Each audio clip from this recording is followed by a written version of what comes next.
నేను ఏదైతే జరగకూడదు అనుకున్నానో సరిగ్గా అదే జరిగింది. ఏమైంది సార్? నా పిల్లం 10 సార్లు ఫోన్ చేసింది, ఇంటికి వెళ్ళిపోతే చెప్తా కొడుతుంది. సార్ రిపోర్ట్ లూజ్ ఏమని చెప్పండి సార్. నీకు వెన్నెముక్క కాస్త రాంగ్ రూట్ వెళ్ళింది. అయితే రైట్ రూట్లో పెట్టండి సార్, మీరు అదే చదువుకుంది. పెద్ద మాట అన్నాడు. నువ్వు రైట్ రూట్ వెళ్ళింటే రైట్ రూట్లో వచ్చేది సార్. నేను రైట్ రూట్లో వచ్చినా వాళ్ళే రాంగ్ రూట్లో కొట్టినాను. అప్పుడు నువ్వు రాంగ్ రూట్లో రావాల్సింది. ఇప్పుడు ఏం చేయాలి సార్ నేను? ఏం లేదు, ఒక 5 రోజులు రెస్ట్ తీసుకోవాలి. అప్పటిదాకా నువ్వు నించలేవు, కూర్చోలేవు, వంగలేవు, నడవలేవు. అర్థమైందా? ఇట్లే మంచానికి పరిమితం అయిపోతావు. ఇట్లా ఎంతకాలం ఉండాలి సార్? నొప్పి తగ్గిందాక. నొప్పి ఎప్పుడు తగ్గుతుంది సార్? మాత్రలు వేసుకుంటే తగ్గుతుంది.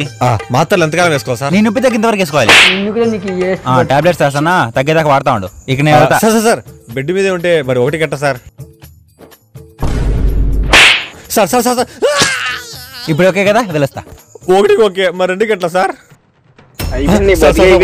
సార్ తెలియదు సార్.